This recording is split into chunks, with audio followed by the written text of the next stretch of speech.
Cincinnati Bengals up next. Where do we have them? Their over-under is 10.5. So the market has them bouncing back as well. They ended up with 9 wins. And look, like I said, I think their offense is good enough to win 10 games this year. They were last year. I thought it was just quirky stuff. I know you could do this with every team, but there's 4 or 5 games that felt like hinged upon one play. So if Burrow stays healthy, which, by the way, he hasn't always stayed healthy. We know that in this 2023 season. But when he stays healthy, that offense is really good. And that was the best probably that, the best that Burrow played last year. And, if that continues, they got Higgins, they have Chase back. They're going to be tough this year. 10.5 for the Bengals. Yeah, I mean, I love the skill position kind of core, right? They brought back all of those guys. I mean, Jamar Chase got paid, T. Higgins they brought back. They also brought back Mike Gesicki, which was a sneaky, underrated move. Like Gesicki was a really good player for them last year. Behind those guys, they've got Josivas. The backfield, Chase Brown was really good. Zach Moss is there. Taj Brooks, I think, will be a factor this year. The rookie day 3 guy they brought in from Texas Tech. I mean, and then obviously Joe Burrow. Like that whole group looks phenomenal. If you want to be concerned about the offense, you would look at the offensive line and say that group could be a problem in any given year. Now, it could also be not a problem. It'd be an average group, but Cordell Volson, Ted Karras, Cody Ford, the interior, Amarius Mims at right tackle is still an unknown, really. And then Orlando Brown Jr. hasn't played his best football the last year or two. So that group could be an issue and undermine the skill position group. But yeah, the offense should be very good. I think the defense should be better than it was a year ago, simply because it shouldn't have been as bad as it was a year ago. I don't know if that changes, though, if they find a way of, ostracizing Trey Hendrickson. Like, they need to get that fixed. Like, he needs to be there for this team to be where it should be on defense.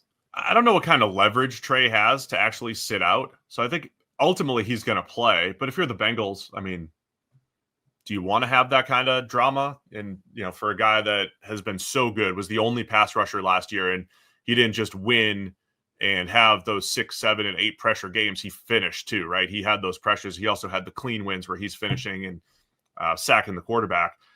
I think they're better defensively for a couple of reasons. I'll assume Trey Hendrickson's back and they sort that out. The cornerback combination of Dax Hill and DJ Turner, both guys, former Michigan guys, were looking really good at various points last year. Turner, 3 pass breakups in the game that he got hurt. Dax Hill had just moved to corner, was looking really good in the preseason and early in the year. Both guys coming off of injury. Plus, one of the studies that we did when we were at PFF was just the coordinator change often sparks the defense. So even if you have limited talent differences, just the coordinator change sometimes, at least in the short term, gets the defense moving in the right direction. Might not long term, but in the short term. So I'm kind of banking on that short term positive regression to the mean for the defense, plus some development in the secondary, plus the offense being elite. So I'll go over the 10.5 here. I think the Bengals, I mean, I'm just doubling down on last year. I had them and the Eagles going to the Super Bowl. Only one team made it out of that too.